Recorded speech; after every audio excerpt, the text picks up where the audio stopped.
everybody, and welcome back to Learn by Play here on the D&D channel. My name is Will, I'm a D&D sex icon, and I'm back today with the full cast and crew of Learn by Play for yet another episode, and things are hotting up. As you can see, a couple of our players are preparing themselves to die, as they should. So let's go around the cast and crew, let's figure out who we are and who we're playing, and let's start with Tool Squad tonight. Tool Squad, how you doing? I am doing good, other than the fact that I might die. This is going to get interesting really fast.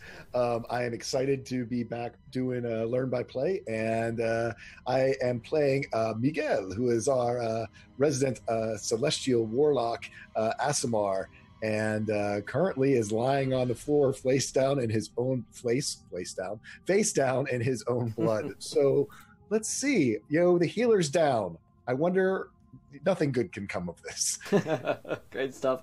We also have Sid with us tonight. Sid, how you doing? I'm a little stressed. I'm not gonna lie. I'm a little bit worried. But I think we might be able to pull through. I don't know. I have a feeling. I have like tingly healy feelings. So I think we'll be okay. So I am playing Farron Hulling. She is a half-sun elf arcane archer. Great stuff, and we also have Greg with us tonight. Greg, how you doing? I am concerned. As soon as we went off air last week, this is no kidding. I have had the same vision that when I roll this death save that's coming up, at least the first one, it's going to be a nat 1, which counts as 2 death failures, and will kill Zephyr. Currently, I'm playing Zephyr, the Air Genasi barbarian, who is lying beside Miguel on the floor. 1 death save down, 1 roll to go. I'm going to shut up now. Let's see what happens. Great stuff. And we have Chelsea back with us tonight. Chelsea, how are you doing? I'm cool. I'm good. I'm really good. I've been at a con all day, doing the con thing over at MomoCon, and now I'm here dealing with the, possible death of part of the party, so it's been an emotional day, I have to be honest, but I am stoked to be here. And you know what, if Rufus has anything to do with it, he will call upon the light, and nobody is dying today. Nobody's dying today. We'll have to see. To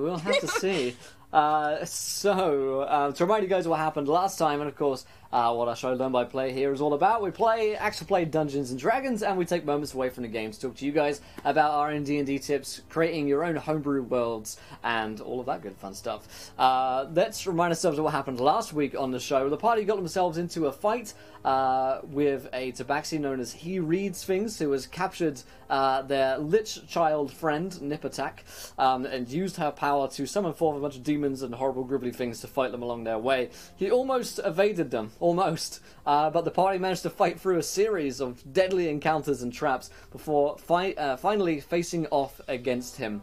In the final battle, both Zephyr and Miguel have fallen, and luckily enough, Rufus and Farron, running behind Farron with a last shot, managed to kill their nemesis, while the child, Nepatak, appears to be unconscious, but she's a lich, so presumably she's fine. But certainly the same cannot be said for Zephyr and Miguel. So we're actually underground right now. We're underneath the Great Library in Neverwinter, and there are books all around, and the books are being stained with blood because both Zephyr and Miguel are bleeding out. The last time that we went, and we are going to be staying in initiative order at this point because technically we have party members down. Farron just finished her turn, which means that it is time for one Zephyr to roll a death saving throw. Now this is a big moment, ladies and gentlemen, because if it is a natural 1, then Zephyr, the Air Genasi barbarian, will be dead. If he gets anything better than a 1, he should be able to be revived by his companion Rufus. So Zephyr, without any further ado, would you like to give us a roll on the death saving throw, my friend? I've done Shakespeare on stage, and I've never been this nervous at any point in my life. It's gonna be fun. It's gonna be good. Oh! Yes! Holy shit! Oh my god. That is the crit count of 1. I'm telling you guys, last week, this party rolled 16 nat 20s. Today we I'm coming, begin Elizabeth. the first round. I'm coming. That is absolutely incredible. He gets a nat My 20 whole in the body chat. just like Yeah. stopped. My whole body just like stopped working. Holy mackerel. Okay, so Zephyr, tell us, please. He's been stressed out about this one for a week. Tell us, Zephyr, how do you get back up on 1 hit point? Okay, I'm gonna narrate this one then. Do it. So, Narrate. as I'm gonna narrate this one because I thought I was going the other way.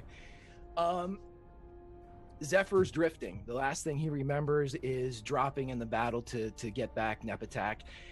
And as he falls, perhaps it's the image of the girl who's dressed like him, pretending to be his daughter. Perhaps it's just the fact that he was always so close to her. But as he hits the ground, he feels that ever-present wind in his hair.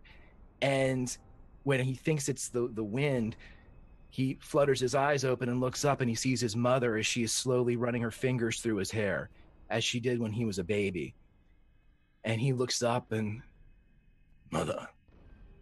And she doesn't say anything. She just continues to rub her fingers through his hair.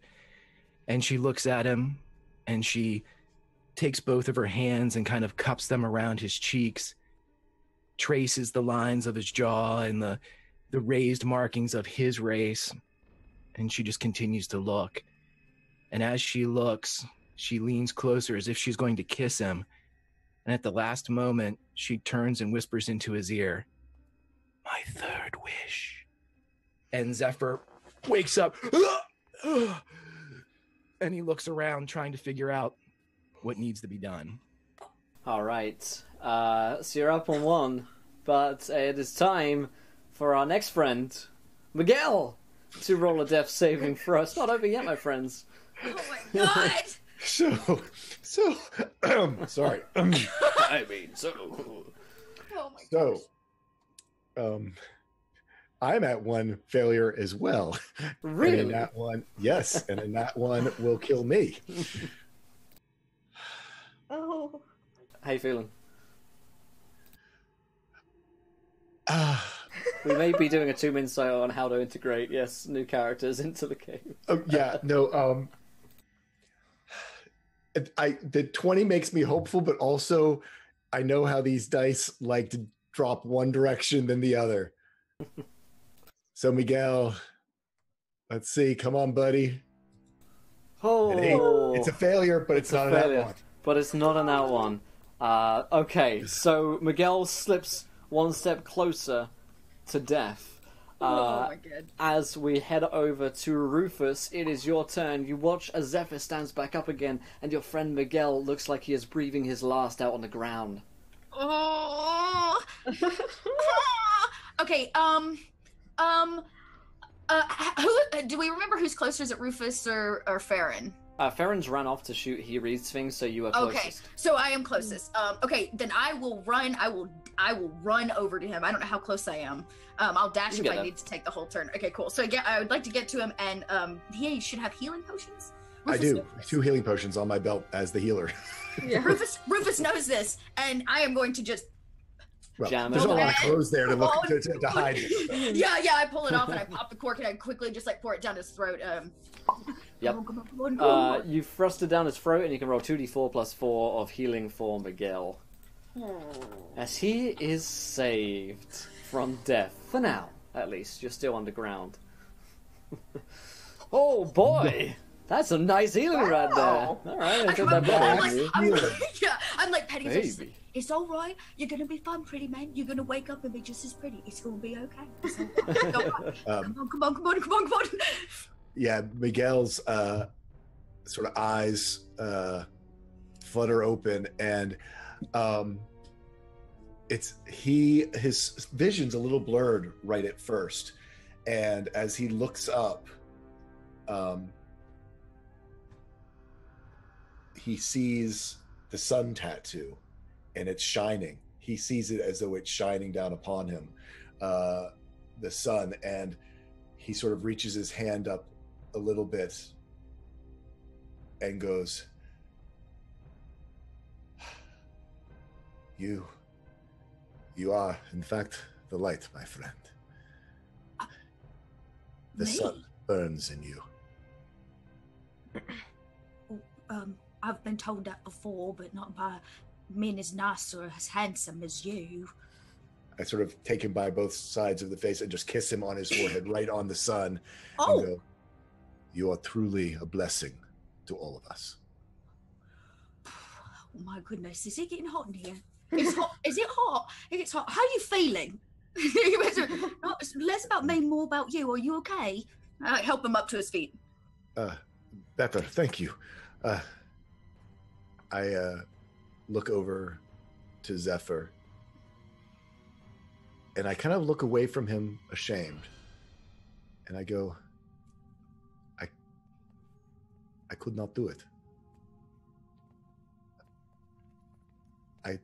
I almost got all of us killed because I couldn't do it. Couldn't do what?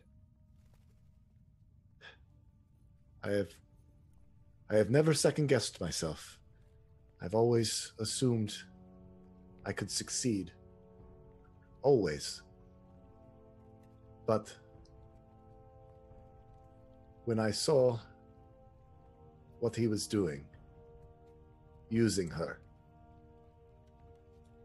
I pointed my crossbow straight at her heart and started to tighten my finger. But then, for the first time, I had a doubt. What if I could not bring her back? What if I was the cause for you, my friend, to lose a daughter? So I shot him instead, and now he has gotten away, and we almost died. The Zephyr goes over and doesn't say anything, but as Miguel is still on the ground, he just offers him his right hand and a smile. I reach up and take it. I sort of put my other hand onto Rufus's large shoulder to try to get me up off the ground. Oh, yeah. And I'll Never stabilize, yeah. I was gonna say, I stabilize Zephyr. I'm like holding both of them. Never second guess yourself, mate. We are where we're meant to be. We've got the light here. We've got the archer. They got us. Where is she? Is she safe? Because we can't see her, can we? Will? No. Sid, do you want to take this one? Yeah, so, you see Farron kind of come around the corner, a little,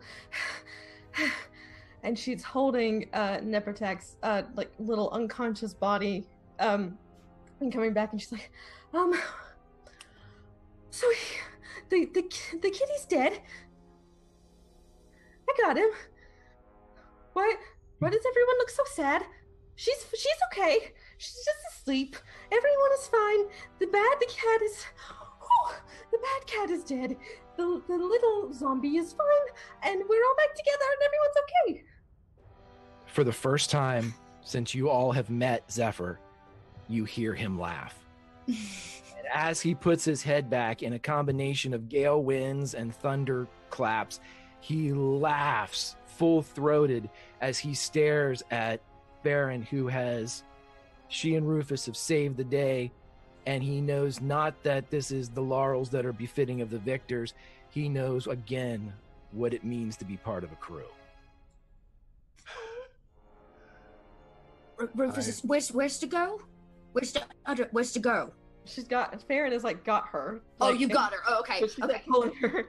Okay. She's like kind of holding her like an oversized baby. Did you search the kitty? Well, we could go back and do that. I haven't really, a lot of things happened really fast. But he's dead. You could say that again. Rufus looks at Zephyr and goes, "You're still looking a little, wobbly. Yeah. How you feeling?" I'll give him about 20 minutes, and we'll see. Why don't, no, you got another one of them potions. Well, I actually reach out and go, I know how you like to be the hero, so I saved one for you. And my last charge of healing hands, or healing light, I'm sorry. Nice. For the 6 on the D6. Damn. This luck is unreal on this screw. Thanks, Peacock. Thank you, pirate. We've got the cat to skin, and I as I walk by, I just plant the biggest deep dip kiss on to Farron, and just and then swing her in a circle and go, "You did good today. I've never been more attracted to you." Oh, And God. as Zephyr comes up behind in that line, as he sees this very romantic, dramatic gesture, he walks up to Farron and sees that she has Nepertak, and he kind of punches her on the shoulder just a little bit and goes, Atta Archer. and he just, She's like delirious now. You're like, in cartoons where like stars are spinning around. Yeah. Doing that. She's like starting to lose her grip on Nefertak a little bit. And hands her off to Zephyr, and she's like, "Hey, what? I was just doing my best, and I'm always the same level of attracted to you. I mean, not in like a weird way, in like a we're so having.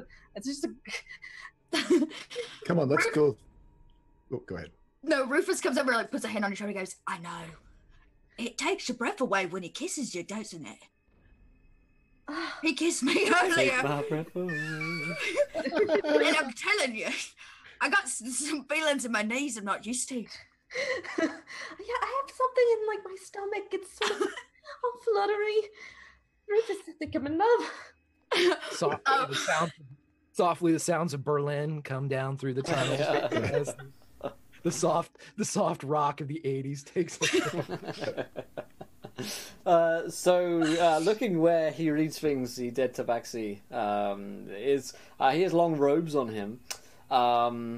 He is been shot in the back of the head by Farron's arrow, and he lies on the floor. About 100 feet away is a staircase rising upwards to a doorway that looks like it leads out of the underground. Can we search the body just to see if he's got? Yep, he carries upon him, along with his books of demonology, which if you wish to take you can, he also carries a small silver key upon him. And Soprano, who has been following you this whole time, although albeit about a minute behind, stepping over all of the traps and not getting himself involved whatsoever in combat, he says, "Oh, that should get you inside as well. That's a key right there, that is. That's a key. They get you into the tower." Yep. Farron puts her foot like on he reads things face and like pulls the arrow out of the head and like starts to like clean it off a little bit while and like making complete eye contact with Soprano the whole time. She's like, just gonna retrieve this in case I might need it again. And puts it back in her quiver. You might very well do where you're going. So that key, it should get you inside the innermost sanctums of the tower. I could get you in through the front door, but as I mentioned before, I can't get to all the secret hiding places in the tower. But that one there, well, that one will. And these secret hiding places, Oh yeah. if they're so secret, how are we supposed to know where to find them? Well, there's doors, isn't they? They're just secret because you don't know what's behind them. Oh, I see. So it's hiding secret stuff. I don't know. Could be. Probably. So, but they're gonna be out in the open. Like I don't have to pull no book off a shelf or something. No. Not as far as I know. Once you're in, maybe you will. I don't know what's in there. Well, we are further along than we were before, so. So I reached out and plucked the key off of his, I guess his neck or wherever he's holding it. Belt. Sure, yeah. Soprano will say, well, you look like you all might need a little bit of rest before we go to the tower. We could go there right now, though. I don't mind. No. Let's take a moment. We should, yes. I'm actually in pretty decent shape since I'm always the one going down. So I will, in fact, watch just to make sure nobody comes up behind us while the rest You of want to you- wait down here? It's a bit creepy, isn't it? Well, I've If he's said at the top of creepier. the stairs. I don't know. Door looks like. Yeah, Well. but if there You could seem be- to think I know what is behind all doors. I don't. It's a marvel to me what's behind most doors as well. I watch it. I see as I go. I mean, it is a tad creepy down here, but I'm just saying, we know for a fact there ain't nothing here, except for us. Do you? There's That's just demons. There's just demons summoned up back there that I saw you fight. I don't know why you're looking to sleep in your own blood, but I'd quite like to find a bed for the night. All right, well, I'll go creak the door open then. Can I peeky? See it stealthily? Yeah. You look. Prove that yeah. Yeah, you look behind the secret contents of what's behind the door, and it looks to come out in another section of the library. So it looks like you've kind of turned yourself around here. This place is a maze, and you're just outside the library itself. So you're kind of like the gardens outside the library. Oh, okay. Like on a different gotcha. side. Okay. Right. I go back and close it and like, well, if we was trying to get to the library, we did that. Because that's what's upstairs. Wait, but that's where we left. We left the library thinking we were coming up in the tower. Right. We're back at the library. Correct. You didn't think this was going to lead to the tower, no? Oh, This was Miguel just- did, because he's not very smart. Okay, yeah. Rufus believes Miguel because he's Miguel. Soprano. I was in a bush. Soprano will say, no, this place doesn't go to the tower. There's other ways to get. We go in through the front door. We don't go through tunnels. We're not scum. What? So you're telling me we're just gonna walk through the front door? That's That's what I your told plan. you that. Yeah, I can get you guys in. They're mates with me. Once you're inside, well, that's your own problem. Well, you said you were an entertainer for them, yes? Sure. So, Whatever I said.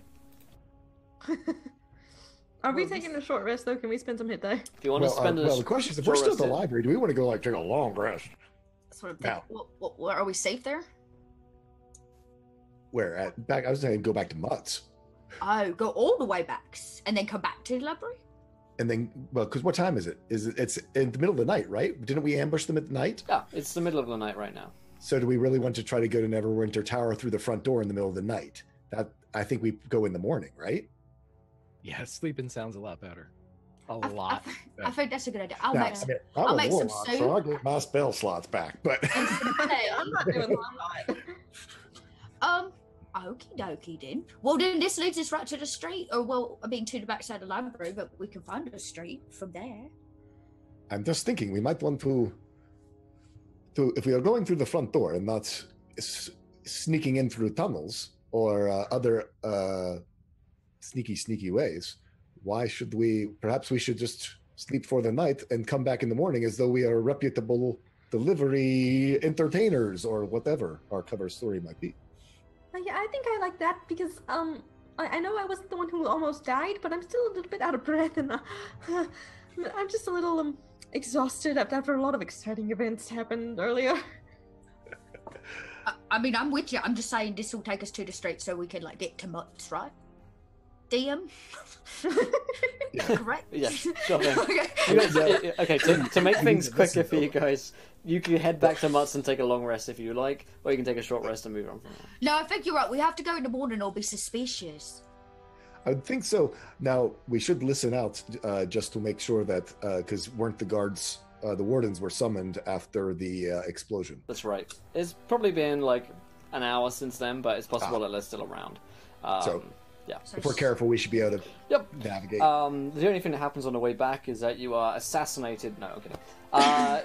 You guys make your way back to the tavern, Mutt's Tavern, and despite the late hour, Mutt's Tavern is always open. And the man himself, Mutt, the half-orc, smiles as he greets you with his slightly dumbfounded look across his face.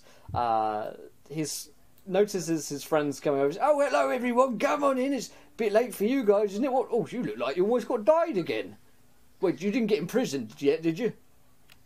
Not imprisoned, but almost died. Yes. Already down howling. Died. Oh, what's wrong with Neppy Tack?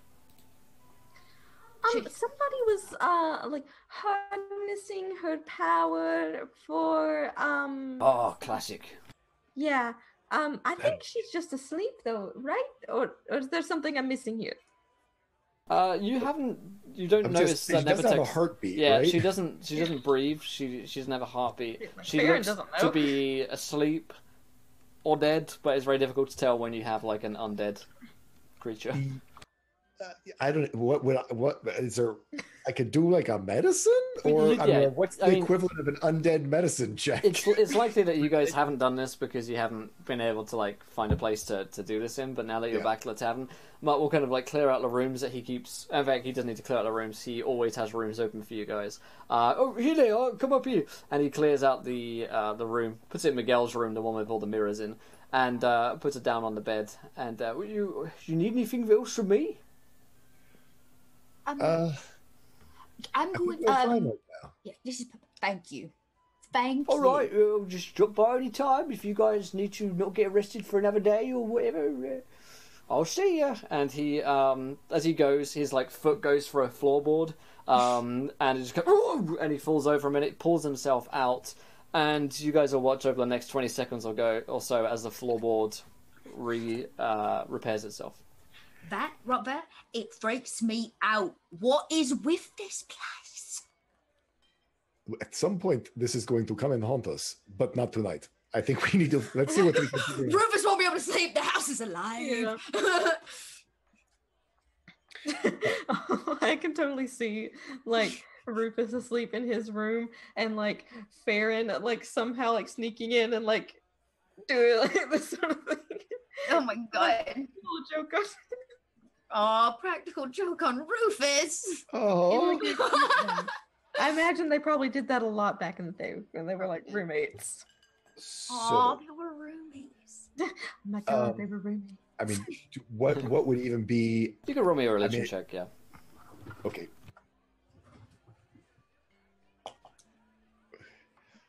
I've never tried to heal an undead before, but let us maybe let's see. On a 14.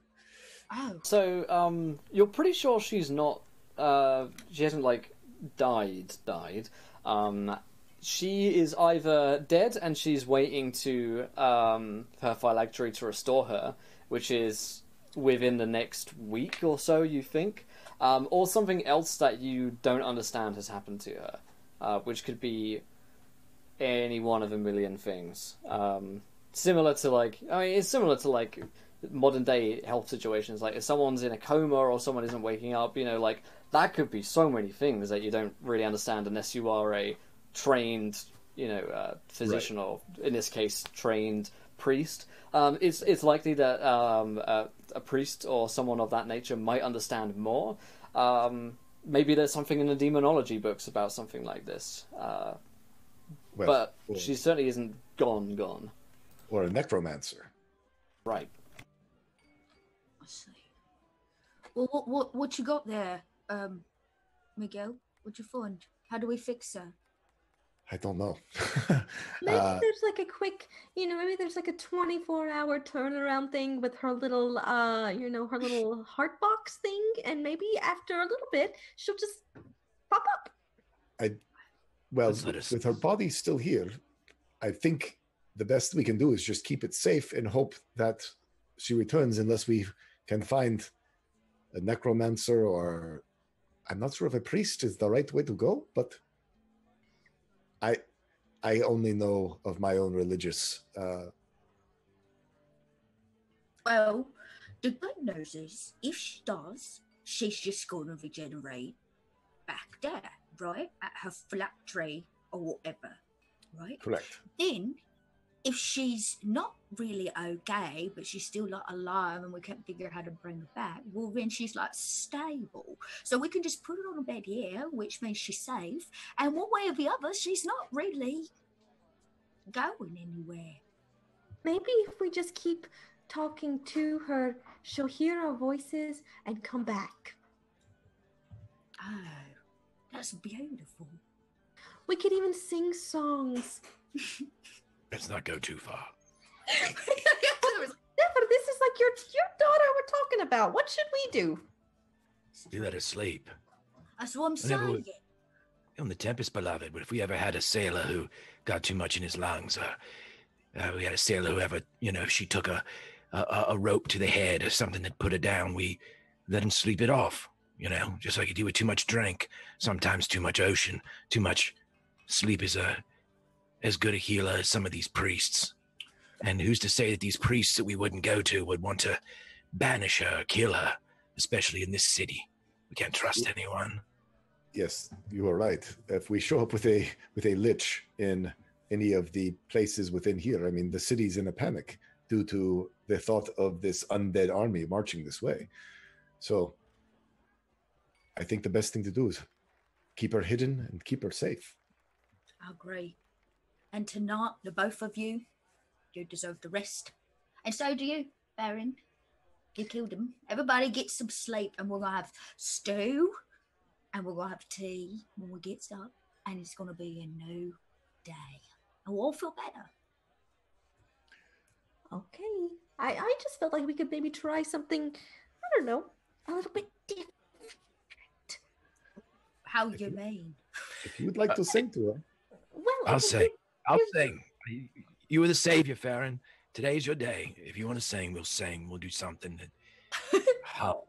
Well, okay. You know, the cat seemed to have drained her of some energy, and so maybe if we could put some back in, it'll be okay. And what better way to do that than with a song? That's right. Like good energy. Yes, So- there's healing potions, but we're going to go with it. We're gonna sing. So I'll be honest. right. The only songs I know come out of the monastery. They're just a bunch of old men humming and making noises. So it's not really pretty. I don't know any songs. You have to teach me one. Well, Zephyr, don't you sing on boats? I don't sing. Well, You don't don't? they sing on boats? It's true. You know They a do. shanty. I never paid attention. to Yo the ho, sailor's life. Yeah, that was me. Yes. Yo ho, yo, Yo ho. ho. I- But I'm not sure if yo ho is the right thing for someone who is sick. Oh. Yo. true. Yo ho. Well, I'm game to put down a tune, but Well- one of us got to know one. Um, Hey, I will go with what you know, correct? It's true. Well, I mean, there's It's like always. being a pirate. Yo ho, a pirate. Pirates like I- Oh, that's still good words. Too good word, little girl. Wait, we sail the seas across the water and don't rape and pillage all the way. Yo, I don't know this. Yo ho. Maybe we could sing the story of how we got here. You know, we could be like, we killed a bunch of dogs, and then we killed a bunch of cats, and we kill all the pets, and we do it all the time. We sound like mass murderers. Okay, singing's All right, not all working. right. So it sounds like Dead. it's, So we I need think like we could sing about something she knows about. You're saying she's a captive Yeah. audience because she's dead? I know a song. Well, I kind of know a song. My father used to sing it to me. It's about dead children, in fact. Sounds great. So It's very Uh, on brand. technically, this song is called "Ring Round Rosie." Have you ever heard it? I heard that. Rosie, a pocket full Pocket of posies. of- Yeah, that's in fact, Oh, yeah. That as is his- about as that his- is about the disease that kills you. You rule that, don't you? Well, that's what I'm saying. I'm aware, but you know, if kids sing it, Ah, kids sing we are about singing disease to that the kills them. She's infected a lich, seems maybe. maybe that's very And- comforting to her, singing It's about dead true. children. Right. And Miguel, spoiler alert. I don't know the end of this song, but I mean, okay, it's a disease now. It's ruined for me, but fine. I didn't mean to spoil nothing. I'm just saying. I kind of look at Zephyr very oddly. So, anyway, shall we go? Shall we? Do our Yeah, song quickly now that we have a team? to jump in here, the songs the do songs not don't appear. work? No, not so much. You're pretty sure for one moment it's working, and then no, it continues to not work. And then the DM gets back and He's like, can't revive her with a song. You almost believed it. You to couldn't know happen. we were just buying time, right? Okay. You guys want to go get a drink tonight? Or are you leaving Neftek here? Yes, right? Yes, Dappertack here, yes. Yeah. Yep, and resting. Well, Rufus is not resting. He's making stew for when they wake up. Okay, anything else people would like to do tonight? I look to Zephyr and go, well, we're alive. There's a live, we are live, and there is a bar that never gets empty downstairs. Well, that sounds fun. Drink or sleep, drink or sleep. I mean, we could even ask Mutt if he knows some necromantic friends who would be allies to us and could maybe help her, since apparently the songs don't work, which is totally bonkers to me. Ooh. Yeah, he does know sketchy people, so... Did we notice whether or not he sells things is downstairs? You could head downstairs and see. You didn't spot him on the way in, but you weren't looking for him. You're more concerned about Nepatak's safety. Let's just go and make sure we do not have a cat in the cradle. In the silver I've got spoon. cats in the cradle in my head. And the silver spoon. With the boy and the man in the moon. Yes. There's a song. Let's go. Yes. Yes, do it, yeah. Yeah. Montage downstairs. Yep, you guys montage all the way downstairs for about 2 seconds and find yourself there with a Batman transition downstairs. Again, anyone looking for he sells things could roll me a perception check.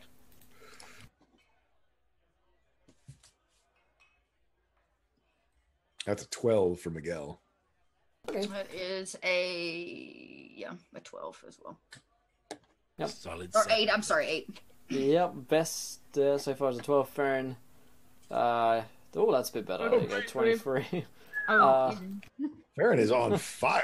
Yeah, Farron comes round, and almost immediately, Farron just locks eyes with he sells things, the tabaxi merchant, who is in like a dark corner. He looks like he probably doesn't want to be found. His wares aren't on display. He's just quietly drinking his milk, while Mutt is similarly singing songs at the bar at the moment. He's So she makes eye horribly out contact. of tune. Yeah, she makes eye contact with him, and then horribly unaware of the fact that he's not trying to make his presence known. She's like, "Kitty cat," and goes over to him, and she's like, "Follow me! I found him. He sells things. It's right over here in the corner." The tabaxi growls, and he kind of looks up at you. He sells things, was trying to be discreet. Oh, well, I mean, you should have said something. Or maybe Rufus follows and goes, well, maybe you shouldn't have posted yourself in the same place you always post yourself. That's a very good point. This Rufus. is not where I always sit. I always sit over there. You're just looking at it the wrong way. No, I mean location, friend. This place. We always know we can find you here no matter where you put your butt. Well, this is where one of the places that he sells things. It's true. Usually- We're not here for sales, though. We don't want your sales. Don't sell us nothing. I'm not trying to sell anything. This place is one of the safer ones. With you, there's just a few buffoons hanging around like yourselves. In other places, there are scarier sorts. Okay. I look back at Miguel and I go, should we, ask him about his friend? So, yes, we met your cousin, was it? Oh, He reads really? things. Oh, how is he? He's doing fine. Oh. Shame. Not a fan of your cousin. I have a lot of cousins. Your cousin seems to have gotten himself involved in quite a bit of demonology. Were you aware of such a thing? I don't keep up with my cousins. There are hundreds of them all over. Some of them real. I'd like to do a insight check Sure. on a 20. Dirty 20. He looks like he probably had an idea of the nature of his work. Doesn't seem like he cares too much about it, but he sells things as unscrupulous at best. Okay. Also, just his general, if I get any read on his general feeling towards this cousin, I'm trying to figure out whether or not it might be in league or might have the same connections that we've got a spy in our midst, basically. Do I get any kind of read on that? No, you get the feeling that he's probably quite happy that he's not doing quite so well. That may be like sibling rivalry, but it doesn't seem like he set you up, at least from the information you have. Yeah. I lean over to Miguel and I go, you know, sketchy people like this usually answer to someone. I did hear you. I'm sorry. I'm sorry. I said, Yeah, stage whisper. excuse me. I said, usually sketchy people, they answer to a sketchier person. So his cousin, he may know who he answered to. Ah. You know, like maybe he had a sketchier friend. Soprano, by the way, has taken a room at the tavern, but has made sure. It's filled with pianos. Upstairs, pianos. Yep. Yes. Anyway,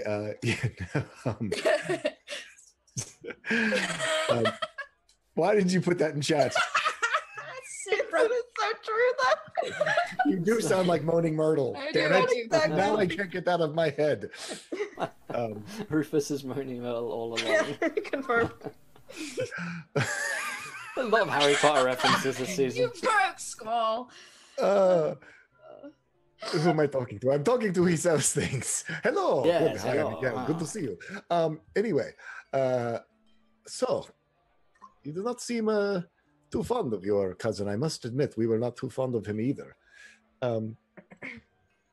We wouldn't mind him finding some trouble in his future endeavors. Do you happen to know if there was someone he reported to or was working for? Perhaps I could be convinced to remember. Oh, why would you want to make me convince you when we are such good friends and do such good business with you? Can I persuade him? Yeah, Or, good. I have no friends. oh, but my beautiful kitty cat, you always have a friend in Miguel with a 17. What's it matter? I think he probably did have someone that he reported to. I mean, after all, he is working in some shady organizations. I think it was something to do with singing. Singing, so not our normal bands of people. Not the Red Shade or the Mad Arrow or the Magistrate or Yes, any of those. the Red Shades. Soprano is his name. Yes. He was working for Soprano. Yes. Rufus, This pretty much confirms everything that you guys already know. Yeah, I was gonna say we knew that though. Yeah. Is Soprano, but yeah, that's where I was sort of going along with Yep. that. So, yes, we did meet this Soprano, and maybe I just gotta check my notes. Do we already know that they work for the Red Shades? Yep. Never mind. Sorry. Line of good. questioning retracted. So, my good friend, I just wanted to come down and share some milk with you, see if you were around, make sure you were okay, because, you know, your cousin, he is dead. And it's true. That being said, not a nice man, your cousin. That He's is not. valuable information. Thank you. Well, perhaps we can you can trade that back in kind when you hear about if anyone's particularly upset about finding out that he was dead. In fact, perhaps you can pass it around a little bit. Unfortunate events under the library. Maybe don't mention us. Very well. And gosh, I was going to buy him a drink, but we're in Mutts where all the drinks are free. So, Much, do you want a drink? You look like you want one. Miguelable, of course. He hands over, Ooh, I throws a want some bottle, of that. Farron is still like recovering from her last hangover. chucks another bottle at you guys. If it's I have a question for the cat. yes, You said there are sketchier places than Mutts to hang out at. I know it's hard to believe, but it's true. Where would one find this kinds of place? It depends what you're looking for, I suppose. What kinds of people you're looking to rub shoulders with. Here Looks I that find. maybe your cousin would have been friends with. Oh, I see. Well, if you will go to the east side of town, not far from here, but keep headed along, and you would eventually find the drowned tallow, like a candle underwater. I see. Can I recognize whether or not he's telling me the truth? You can roll me an insight check. At a 17. You think he's telling you the truth? Okay. Right. Well, I appreciate your honesty, friend. It's very helpful. Oh, the one thing about he sells things is you don't think he's lied to you yet. Okay. Yeah. I don't think. Oh, man. Oh, what's the owl's name? I know this. Howard. Howard. I was gonna say Howard. Joseph. I don't know why. I was thinking Simon. Yeah. Do you know, by any chance, among your many cousins, people might be able to offer protection to another person? All the time. The Red Shades will offer Ooh, protection but to not the anyone. Red Shades so much. Other gangs, I suppose, but most of them fall under the heel of the Red Shades. Not exactly what I'm looking for. If you're looking for something on the sly, then perhaps he sells things could sell you such a thing. It would be much more expensive, though. Let us get back to you on that. We have a friend we would like to help out. I see. And I'm afraid that the Red Shades are who we have to help him out from. That makes sense. Most are trying to do the same. Do you happen to have a cousin named He Knows Things? Where I'm trying to find out what they are threatening my friend with. I'm worried it might be. Could you maybe find this out for me if I were to give you an advance, perhaps? Yes, my cousin, he knows things. He's more, he knew things. He is dead as well. Knew too many things. It exploded his brain, but he sells things, can sell you such information. I am trying to find out Howard, the librarian at the library. Not the librarian at the tavern, then. Not the librarian at the tavern. Totally different man. The librarian at the library, Howard. Nice. Man of few words. I do appreciate him. They are threatening either himself or his family or something that is important to him, and I'd very much like to know what that is. Okay, well, give me a time to tickle a few trout, and I will see what I can do. Don't I usually have to pay extra to have someone tickle my trout. Don't do that. There's no way you can stop me from doing it. You have asked me to. Why do you tickle it? Does it taste better after? There is no eating involved. Only tickling. You don't eat the trout. Wow, really? No eating involved. I must experience this. I'm sorry. Usually when I tickle trout, it involves... Never mind. Drinks! I need a drink. And Rufus is going to go over to the bar and fulfill that order. Zephyr is asleep. Yeah. Yeah, with that, I think Miguel has had a long day. Believe it or not, he's going home to his room alone to sleep. Wow. There are firsts for everything. Okay, so I was mostly dead for what seemed like a week.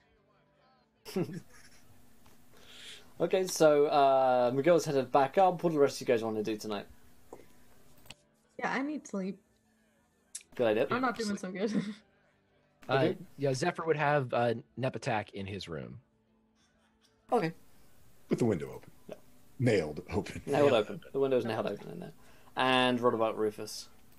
Rufus will probably have his drink, set everything up for a good stew in the morning, double check that everything's ready to go. He's not really injured, so he's gonna be last man standing. And then, he's going to head back to his room and probably hit a state of meditation. Take all the information in. I have a player question. Does Rufus find all the ingredients for his stew just happen to be in the kitchen? Rufus, you go like asking in the kitchen. Yeah, Yeah, for sure. Mutt is back there, and he's wearing his like apron and stuff. So, what is it you're looking for? Something for a stew, is it? It's true. Well, a good stew always has taters in it, because well, it's not a stew without taters. What, potatoes? Well, yes, a potato. Oh, you could boil the mash and potato. put them in a stew. And I goes, and well, maybe you can got some rabbit, or I'll take. I don't think we have any of these things in. Let me go check. And he goes and looks in the back. He comes out with all of these things. Oh, look, they're just here. We must have ordered some. Well, I didn't order any, but here you go. And he kind of puts them on the table. What do you mean they're just there? You didn't have them. You did it, and then you did. What? Well, I didn't think I did, but I must have had them there the whole time. Look, they're fresh. I've got a question for you. Okay, I could try and find someone else. No. This is all the goods. The goods of days. They're perfect, in fact. But I'm more interested in you. Well, not many people are interested in me, so well, there's a first for everything. I'm not very good on talking about the topic, but I will try. Right. I'm just wondering, before you owned this here tavern, what is it that you did? What were you all about? What do you mean? I mean, like, was you an adventurer? Did you grow up on a farm? No. I mean, what do you mean before the tavern? It's always been the tavern. I'm sorry, you didn't have like a family? Don't know. I don't think so. Well, you don't remember? Well, I've got my cousin Mickey and a couple other cousins, but I don't think so. It's always been a tavern, just getting bits, drinking stuff, How long nailing you windows. owned this tavern? Oh, all my life. And I'm at least. Let's say how old, and friend? he starts like counting on his fingers upwards. Takes him a couple of minutes. 12 or 45. I'm not. It's one of the two. Somewhere between there, maybe. I don't really keep count. And did you acquire this here pub? Did you purchase it from someone? Did you stumble across it? Was it gifted or left? No, it was here. It's here, innit? It's just my tavern. Right. I'm gonna need more ingredients for that there stew. Can I go check that closet? I guess, yeah. What are you looking for? I don't know yet till I get to the closet. And I'm gonna walk over and open it up. Is there anything in it? Sure. There's like loads of stuff in it, yeah. Super, super full. Oh, and I go, well, I sure do wish I could have 3 of those really rare quail's eggs from my father's farm to put in this here stew. It'd make it perfect. Mutt looks at you like, I don't think we got any of him. And then he kind of like puts his hands in his pockets and produces 3 quail eggs. Look, here are some. I left these here earlier. Sometimes I like to play with eggs. Rufus is weirded out. He's gonna take the quail's eggs very gingerly and says, well, my goodness, that is in fact serendipitous. And he's gonna collect all the, just go with it, Mutt. He collects all the goods and says, can I prep out front? I need more space for my masses. You need more space? Well, I can clear out some tables around here if you want. No, it's fine. I'm just gonna prep on the bar. Okay, sure. Okay. And I gotta go back out front. Is anybody left standing, or is it just you guys? There are others in the tavern. Okay. Yeah, I'll quickly prep all the food and get it ready and suit it in the pot to heat up first thing in the morning. And Rufus is gonna creep upstairs. He's weirded out. I don't know if he's gonna sleep tonight. Matt is all about the stew as well. Oh, it just tastes good. Those quail eggs are a nice addition. Rufus is all right, everybody. I'll see you. Does everything okay, Rufus? I'm sensing that you're uncomfortable with me. Am I making you uncomfortable? It gets very close. Most men don't carry quail's eggs in their pockets. I'm not most men, Rufus. This is in true a very true statement. I don't think Friend. I always keep quail eggs. Truth be told, I'm not sure how long they've been in there for. See, these No. are the things that worry me. If I've been in there This too is long, they worry. might have become quails. Only if you sit on them. Really? Well, that's how the quails do it, right? Don't know. I could try. And he goes and gets an egg and starts sitting on it. You let me no, You you hear know a how that crack. goes in the morning. Oh, Oh dear, I've let myself That's- down. that in fact is going to attract ants. You're going to want us to fix that. Oh, I'm ants going never to get bed. in here. Okay. I'll see you in the morning. Okay, Rufus, I'll see you soon. Have a good night. And he's going to hear that too. Ants never get in and be weirded out. Rufus is going to bed. Yeah, you definitely have not seen any ants. You've not seen any fleas. You've not seen any rats. It's maybe a little odd. So yeah, you go up to your bed. Everyone sleeps, unless you do anything in the night, Rufus, and the night will pass. In Holds fear. himself in a He corner. just rocks back and forth. But yeah, you guys will wake up in the morning. As you guys wake up, it's like 5 a.m. or 6 a.m. However you guys long you sleep for. But Mutt is up already making breakfast. Hey guys, he's like flipping some pancakes. It's great. Good morning. Did everyone sleep well? I slept wonderfully. Thank you so much, Matt. Good, good. What's for breakfast? Well, I got Rufus, quail eggs. Sorry, go ahead. I was just trying to say, Rufus, what time did you end up going to bed? You know, the stew, it took me some time. It's ready though, we reheat it. And you know, but no, we just chatted. Oh, It's right, we were talking about quail eggs and stews for a long time, and then Rufus got all creeped out and went upstairs, and I sat on a quail egg. I don't get creeped out. That's not a true statement. I'm pretty at all. sure I was making him uncomfortable. well, it was it because you were sitting on quail eggs? Because I think that would make me a little That was uncomfortable. that was only afterwards that I did that when. He produced these quail eggs out of his pocket. like a magic- I was like, yeah, well, kind of like a magic trick, but there's just illusion. It was just like quail eggs. Mutt, can you do that with anything?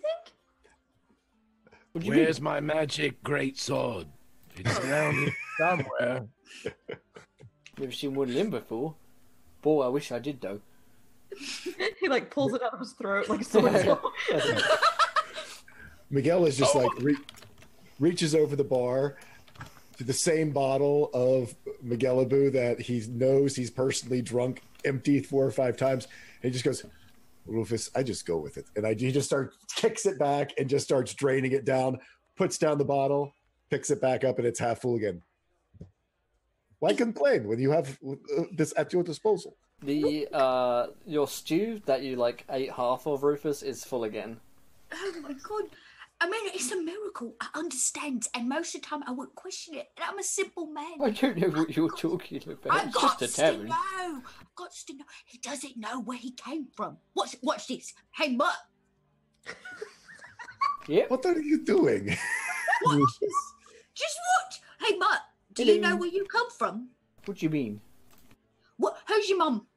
Oh, I hadn't thought about that. Why you gotta think about who your mum is? Oh, she's probably an half-orc, isn't she? Do you know your mum's name? Mum, I think was her name. I Rufus, don't this know. could be discriminatory. He might not know who his mom is. He might just know who his dad is. Where? Hey, Mutt. Where'd you grow up? Right here. All my life in Neverwinter. And you have are you gonna take us to like your house where you grows up? This is It was my always house, just- Rufus. I don't know why it's so hard to understand. I live here. There are rooms here, in beds in them, and I go sleep in one every night. I always have. Everything is scary, I'm telling you. In my deep downs, I don't like it. A lot of people just live in taverns that they own, Rufus. Doesn't make sense for me to have But you another don't know house. nothing about who you are. egg showed out of nowhere, and then I was like, "Oh, Of course I I can know use who these I am. ingredients." My name is and Mutt. they came out of nowhere. I pat What's the Rufus problem? on the head. Rufus, Yeah. we've had a very long couple days. It breaks. Oh, it don't make no sense. It makes no sense. yeah. Some things in life don't make sense. Nope. Mutt, I think Rufus's problem here. I guess I've had the general question myself, just maybe not as passionately as Rufus has right now. But it seems that you never run out of anything, but you never buy anything new. Nothing is ever broken for very long. It seems to heal itself. You always have enough room. You always have the exact ingredient that you're looking for, and it's just, frankly impossible without some sort of shady boo-hockey happening behind the scenes that we don't know about. I don't know about nothing much shady. I mean, I sell some drugs on the side, but that's just to help out. We other people and my friends. But Wait a minute. It's just what taverns do, as far as I know. Right, Mutt. After everything we've been through, everything we've seen, we're drawing the line in the sand here in Mutt's bar. This is what we have problems with. I'm just saying. interested to know how it I do all the stuffs. We've got a little girl who has some philanthropy heart thing elsewhere. Do you right? We have seen some shady and crazy stuff, and I understand that. But this, you can't just like look over and be like, "Oh, what a friend, Mutt. He owns a bar, and it spawns anything you want." Quite frankly, Yes, of Rufus, course so we I- can say, we can say exactly that. Rufus, we have a friend. His name is Mutt, and his bar spawns anything that we want. This is not a problem. Rufus, Well- what I'm trying to say is, I try to make this place an open space for everyone. Everyone can find what they want. Everyone can get what they need. And I'm sorry you don't like it very much. I have to redecorate it all. You do not That's need to fine. redecorate it. I'll redo your room now. Wait, I can He's actually like crying. He get like he crying. grabs like a pot of paint from behind the bar and he's like running up to Rufus's room. I'll do it Excel blue. It's fine. I hope you're happy. Can I really get anything I want? It sounds like it. Why don't we just ask for what we want? Because then you are taking advantage. Things like this. He's are- a friend. We drink all his booze. We sleep in his house. The least I can do is be Yes, like, "Oh, yes. please, hey, can I have a lich? We accuse him of witchcraft. Can I have a lich?" No, I guess what I'm saying, or what I'm trying to say is, there have been some shady stuff, and it's all somehow, in its weird, odd way, been connected. And I've lived a really hard life, and nobody, not anybody, never's been a friend like Mutt, where you just get whatever you want. Something is fishy. You tickle that fish, dear friend. Are you saying Because- you've never had a friend like Mutt? That he could tell you you've never had a friend like me? Oh, you've never had a friend like Mutt? Dear That's what you're saying? Mutt he's always He where we never want. had a friend, never had a friend, never had a friend like Mutt? He's always Is that where what I'm hearing? I ain't never had a friend like Mutt. He's always where we want him to be. Remember, we was like, "Oh, let's go deal some drugs," and we showed up in an alleyway, and there was Mutt. Just hours later, where he was tending his bar, and it's like every time we need him, he's there. Every time we need something, he's there. So either he's sent by some god, and I would really love to see that, okay, or else he is into something so shady that he cannot possibly be a real human. Rufus, I think I figured it out. Everyone, I think you all need to sit down for what I'm about to tell you. I think that we're all already dead, and Mutt is probably trying to show us the way to the light. And you don't just keep running away. We're probably not even accepted by the gods because we've been killing people. You are a contract killer. That's the least crazy That's thing a- I said this We morning. probably died in the fire in episode 2. I don't know this episode you're talking about. But What is an episode? So wait. Now, Miguel, you in fact found our name on some list. Who gave you that list? So I can never say her name. Cylindra. Syndra? Cinder Cylindra Sylvain. Cylindra Sylvain down in the faraway place where Port asteroid- Nine, John, Right. John, Right, always. Very Say- specific. So she sends you our names. It just, if he's protecting us, and let's say I will play the demon's advocate here. All right, that in fact, he's on our side and he's protecting us. He's still, just like any other shady person, answers to some bodies. Rufus.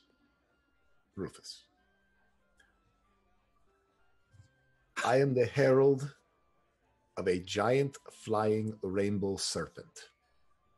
Sometimes, my friend, my joyous, beautiful, large friend, the light in this world.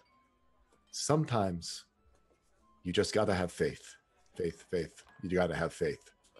I just don't trust it. I don't trust it.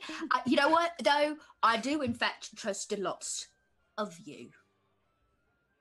And if you were down to hang out with the shadiest dude I think I've ever met, and let me tell you, I come from a corrupt monastery where they whip people in the basement, I, in fact, I'll follow you to the ends of the earth. I'm just saying, ain't something here's off, and it's wrong. It's all wrong. Well, that would even make sense. Why, when Zephyr and Miguel, no offense, were certainly going to die, they didn't. Zephyr just booped. He booped right back up because we're already dead. Farron is like going on and on about this theory, spinning and so. He just do. Miguel is just looking at Rufus and goes, I think I'm very disappointed that you think that Mutt is shadier than me. You have to step your game up. Step up your game. And so that is my piece while we have our breakfast. I'm gonna sit here and I'm gonna eat this stew because it's gonna make me feel better about this whole weird house that heals itself and makes its own sacred stew that my father taught me how to make out of nowheres. I'm gonna just sit here and pretend like that's not happening because I guess it's not. And we're gonna go get us, another flattery, right? Or lich or something. Has anyone checked on Nepotac to see if my 24-hour theory panned out? I was hoping to sneak in if Nepotac was awake, but I didn't want to break the flow of the current. That's it. I mean, Rufus is silent. He's eating his breakfast. That's all. That's my piece. Well, I guess we can eat as much as we want since it's never going to run out. Farron it's pulls out a ladle. I look at as you're chowing down. Wait. As you're chowing down, as Rufus is like piling in that stew, Zephyr sits and doesn't eat anything, just waits and waits about a minute or two, and he goes, because, if that food is cursed, you're already cursed anyway, so bon appetit. Zephyr, we're already dead. Rufus is now crying over his bowl of breakfast stew. It's just like it's like Life on Mars or Ashes to Ashes, and you guys are like in purgatory. This is the hell. No, Someone trying to help us escape and like make our peace. Yeah, Mine is the creepy BBC girl from that series. Voice familiar with it. Okay, wow. Going to check on Nepotac. She is still in the state of unconsciousness or coma or death, whatever it is. It's very hard to tell when they are undead. When you go upstairs, you'll hear like soft whimpers and the occasional splatter of paint coming from Rufus's room as it is being redecorated a nice eggshell blue color. If you were to look in the room, you'd see Mutt just like covered in paint as he like furiously paint cries. She's trying to make some art. Rufus goes upstairs and helps him and says it's a beautiful shade of blue. You did a great job. Imagine beforehand there was like a mural on there that he worked like his whole life on, and you were like, paint over it. It's like repainting the delicate decoration that he did of like the temple that he drew. The beautiful sun symbols. It's blue now. It's builder beige. Oh, friends. Sometimes I just try too hard. Yeah. By the time it's over, he's still pretty upset, but it is a new color. Just don't touch the walls; you'll get your hands sticky, and it'll go. Yeah. I'm sorry, but you had to hear that. I just want to be real with you, friend. I don't know if I like that. Your real words hurt me. I didn't mean to hurt you. I'm just a little curious about this place. Most taverns don't heal themselves. Well, I've never been to another tavern, so how am I supposed to know that? You've never been any other tavern? You live in one of the biggest... Well, I own a tavern. It's a bit like if you owned horse. You wouldn't go... Wait yes, a minute. you would. Wait, it's yeah, called the competition. You might do that, yeah. But you wouldn't go inside another horse, would you? Well, I sure hope not. Well, that would sound difficult. But you'd have to rip it Well, open. But you just don't wrong. have to do that with taverns. But what I'm saying is, I've just never been inside one. I mean, I'll get around here and there, but, you know, haven't been inside another tavern, but... Can I ask you one more question before I, in fact, meditate and clear the chi in this beautiful room that you just made? I didn't mean to get any chi in here. No. I bring... It's okay. Okay. These drugs you sell? Do Yep. you have friends that you buy these drugs from? You know, like a higher drug dealer that's part of maybe a bigger circle that would have some information about maybe the red chain? That's a very specific question, Rufus. You're darn tootin' it is. Not one that I ever done to. No, I just help out the little fella. He gives them to me and sells. I sell them for him, you know, just for mates, really, innit? All right then. He's like, all right, you're just a small-time drug He, dealer. he grins dumbly and is like, in fact, I've got to go make a delivery. And he Oh yeah. pats his pocket. Well, dear. And Rufus will, in fact, meditate in the newly painted blue room. Yeah, it smells a lot like solvents. By the time you're done, you have a bit of a headache. Yeah. Well, so win-win day for Rufus. All right, the rest of you, whilst Rufus is meditating. I guess we need to check on Soprano because we need to go to the tower. Yeah, Soprano's in his room, which is just filled with pianos. There are like 4 pianos in here. You don't think the room would have the weight to hold this amount of pianos? My big question is, I think I know the answer. Let me guess. The door is not nearly big enough to fit a piano through. Right. Yeah. The door itself is pretty small. As Soprano opens up, he's like, "Oh look, they managed to get all these pianos in here. Isn't that brilliant? I don't know why he did that or how. This is the best tavern ever." I've just got my bottle of Miguel Abu in my hand. It's best not to ask these types of questions. Here, have a drink. It will get you through the morning. All right. Don't mind if I do. So are we off or what? Yes, I think we just need to collect the party and head on our way. All right then. Off we goes. And So, Soprano. yeah. You said you were an entertainer, I believe, Did I? and That's your right. name is Soprano. I remember that. So I'm wondering, what exactly should we have a story or something that we should say that we are your assistant or your new act, or Yeah, say you're Well, my we- assistant or something like that. That'll work out fine enough, I reckon.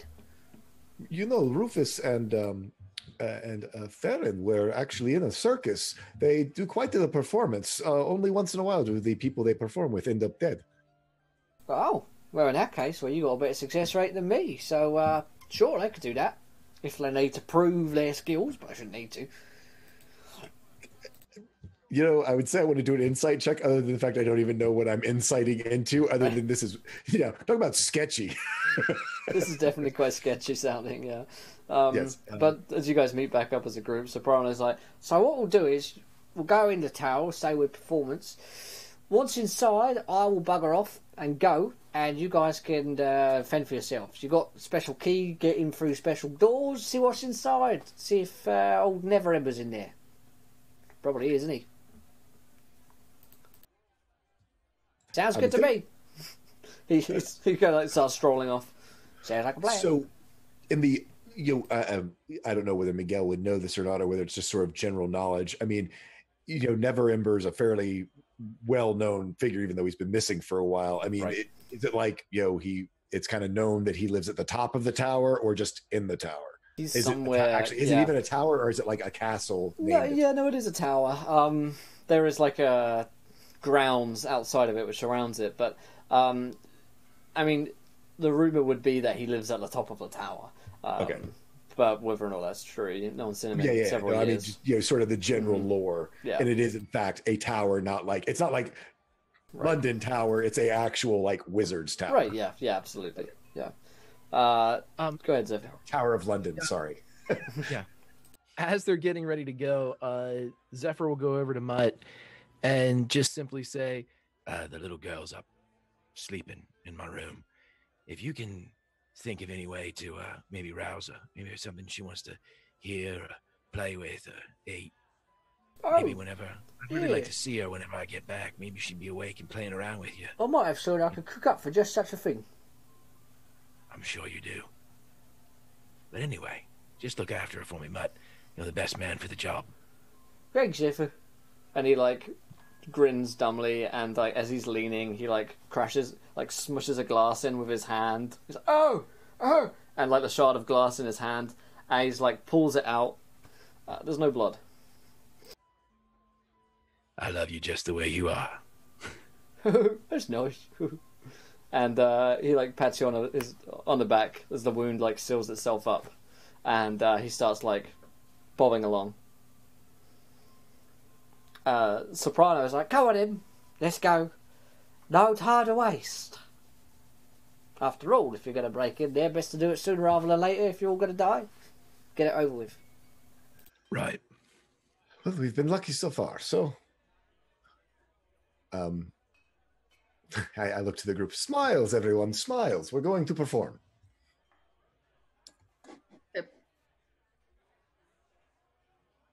Alrighty, so you guys are headed off with Soprano through Neverwinter, going over towards Neverember's Tower. You guys get there after a couple of hours through the city following Soprano, and by the time you've got there, you've got yourself quite a trail of people who are following you from a safe distance away, but they're clearly following. These are, by the looks of things, sort of thugs, gangsters, and the likes that Soprano works with. They're following he and the group of you there, and it's not long before you arrive at this big old tower, which is like so warped and twisted that it's amazing that it's actually standing in any kind of way. There are several guards around it who look to be big ogre guys, very similar to the ones that you slew before in the alley. And Soprano steps forward and just a brief note to you guys says, just play it cool, follow my lead. And steps through. The guards stop him and like, what are you doing? Soprano says, it's me and my new act. They're called what are you guys called again? Wild cards. That's right. Me and the wild cards are here to perform for anyone that is wanted to listen inside. We've been requested. That's right. We've been requested for inside. And the ogre goes, okay, and opens up the doors. Inside there is a large chamber beyond, and you guys will hear the sound of music. Which is bringing its way into the hall. In this large, almost ballroom, there are nobles and courtiers around, servants who are bringing fine dishes and, of little canapes and little bits of champagne around, and this big ballroom is filled with maybe like 100 or so people. There's a kind of babble going on. It's like 9 or 10 a.m., but the babble is in full swing as if it were like a dinner party. And Soprano kind of gestures around, is like, all right, Liz, so it's time for me to bugger off. You guys, best of luck finding any way upstairs, and I'll see you guys later. She's beginning to disappear into the crowd. Wait, can I reach out and grab him by the Sure, shoulder? Yeah. What's up? Wait. What is going on? Is it usually just busy? Yeah. Pretty much most of the time. Do the people look to be like dressed and sharing in like dress style or a dress for an occasion? Yeah, it looks like a soiree, a dinner party sort of deal. Noble kind of dresses. He's like, well, there's drinks, there's food. Help yourselves, and best of luck getting upstairs. we don't really fit the scene. Oh, yeah, performers, isn't We it? are the entertainers. We're in costume. Okay. Rufus is all right then. You guys fit can I- right in. Can I look around, or I don't know, whatever you want me to roll? It's still fairly early in the day, correct? Right. And this is a full-blown swinging kind of dinner party occurring. Yep. I want I guess let's start at the beginning. Can I go and try to touch things to see if this is an illusion of some sort? Looks to be real. Okay. People are here and speaking. They look to be real as well. Will they interact to us? Or, Yep. Does Miguel draw any stares? Because it's Miguel. He's in his full regalia. Yeah, he'll definitely draw looks, sort of murmurs of like, what on earth is he wearing? The fool. Ugh. Yeah. Miguel's fine with that. Yeah, I lean over to Miguel and go, do you see who looks, is this somebody's in particular's parties? Soprano is walking away again. I'll let him go. I'm tired Yeah, I of think you cats. got He disappears. Soprano's actually human, but he disappears into the Oh, background. that's right.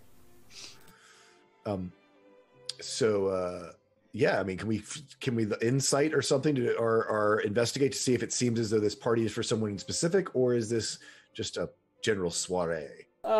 Yeah, you could roll me an investigate check there, Miguel. Ask around. And I'm so good at investigation.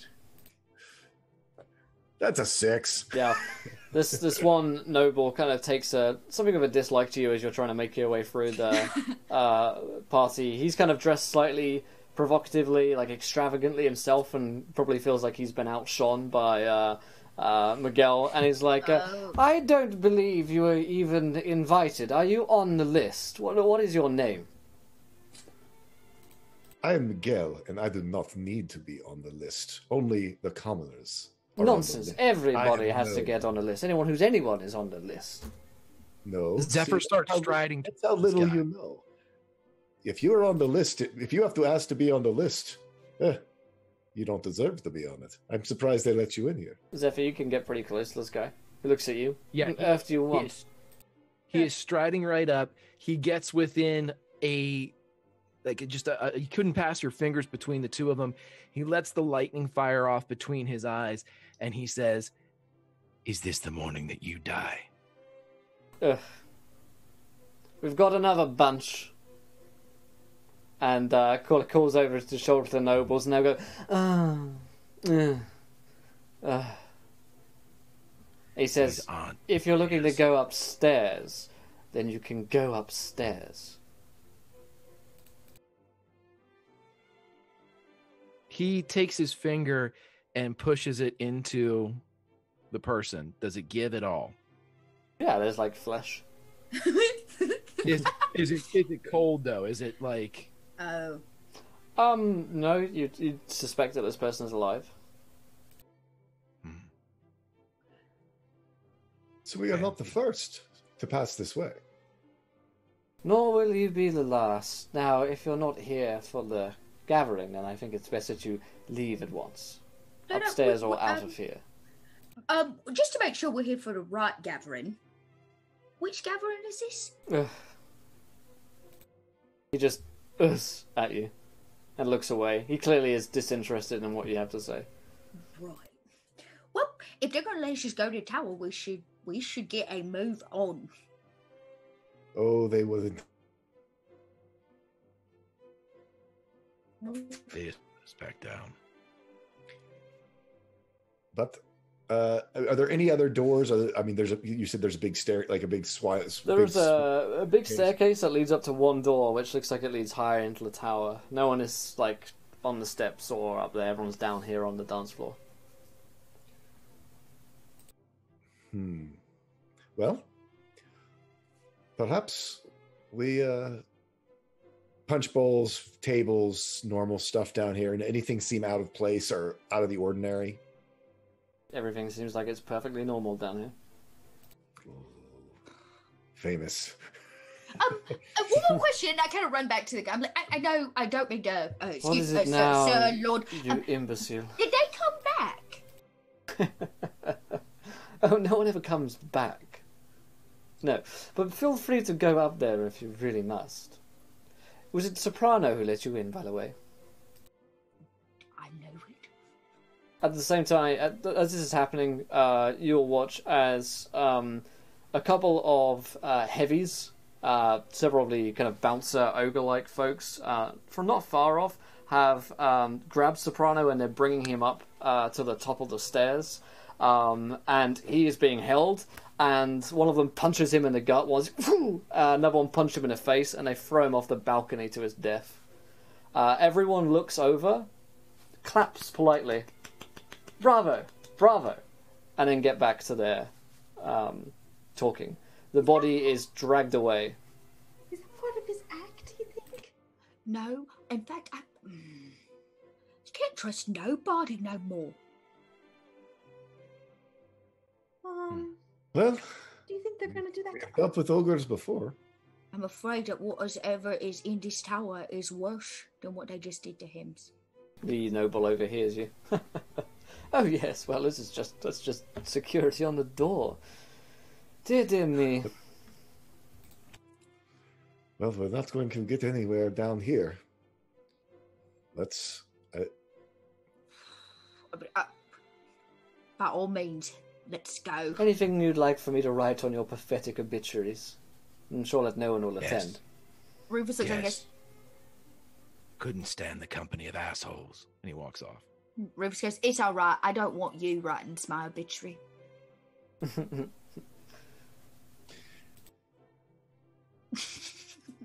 Miguel just looks down. It looks him up and down, and with his semi okay outfit, and just you just can't buy taste, and turns around and struts off to go head up the staircase with the party. Lets you go. I'm trying to think. I think Rufus has the key, correct? Yeah. I'm kind of. Is there like a door? You said it's just a staircase up to a top level. There is a big door at the top. Does the key seem to fit? Well, it's everyone watching us as we go up the stairs. People will look over and see, yeah. But it's the same disinterested. They've seen this. They've seen this happen. They've seen what happens next before. Yep, they know how this goes. We should be ready for anything.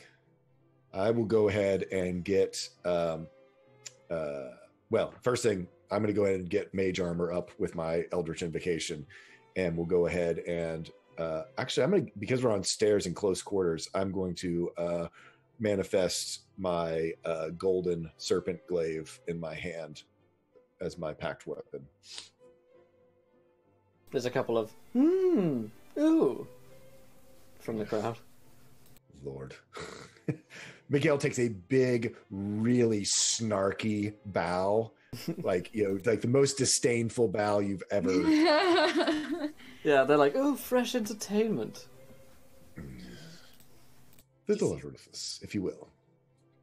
My pleasure. And he tries the key and clicks unlocks it. Yeah, Push it open. it works. You feel a click in the lock. Everybody can roll me a wisdom saving throw. Yeah, we don't check for traps. That's so old school. No one does anymore. 20 is good. 16. 16 for Miguel as well. Wow, another 16. Oh, wow. All across the board. 16. Oh. You're looking for at least a 17, unfortunately, but Yay! Farron is able to. Farron's able to do it. As you turn the key in the lock, and a little clunk, as you push the door open in front of you, Rufus. After as a door just kind of swings its way wide open, you will see what you would think to be a bird person, some kind of crow, some kind of raven maybe, tall and full-bodied in front of you, staff in one hand and strange bird-like eyes that transfix and lock the three of you two into space as you are essentially paralyzed. It looks at Ferrin with predatory gaze, and the lords and ladies below go, oh, fantastic, fantastic, one of them still moving. the bird creature kind of like tilts its head at you, Farron, perhaps confused at how you're not falling to the same spell as the others. You watch your friend just locked in place, unable to move or speak.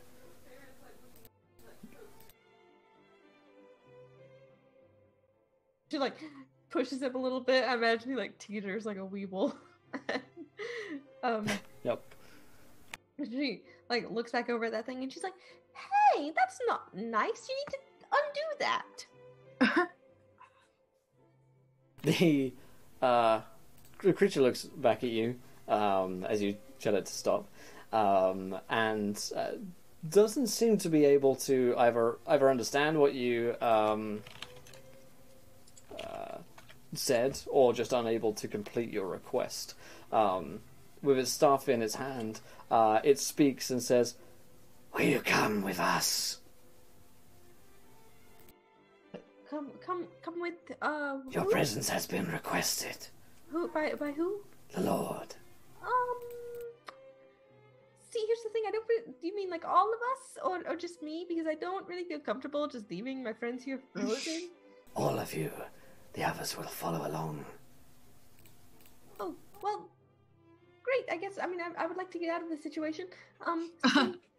So, how do you intend to bring them with us since you froze them? He, like, moves one claw-like hand, and like marionettes, you watch as your three friends begin stepping towards him. Like so. Will, was that a spell that originated with that caster? Sure was. I have advantage on it then if we were within 10 feet of him when the door opened. So it looks like it was a 4. Yeah, you. Yeah. Yeah, you with your advantage Oh. already. Yeah, you 16 were would have been it. Yep. Gotcha. Almost. Farron is like, well, I guess I'm going to then, since we're all going. Good. Oh, see, and she's looking at the guy, and she's like, see, I'm not normally the decision maker of the group. I sort of like teeter in this non-committal fashion. So, okay, I guess we're going. Okay. It is best that you do. And the lords and ladies clap as you all follow the creature, and the door closes again. What a show! Sharon's like waving and like doing her like circus bow that she knows. Well, the one lord calls back, "See you never again." You can still all hear, you can still all recognize what's happening around you, but you're not able to move or speak at this point. Other than Farron, you're having a fine time coming along. The creature leads you up a flight of steps with the click-clack of its staff on the ground, leading you up more and more sets of stairs. The three of your companions seem to follow wordlessly, moving quite kind of rigidly, like they're not quite moving for themselves. Yeah, they look like they're at like 15 frames per second or so as they're going through.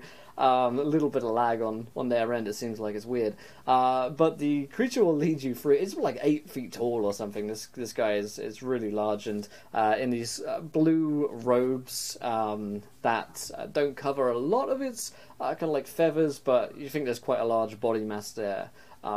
He leaves you guys as you come to a room, circular room with 4 chairs in. The chairs look to be wooden and they have clasps on them. And the 3 of them go and sit down in the chairs, and there's one last chair left for you, Farron. Sit.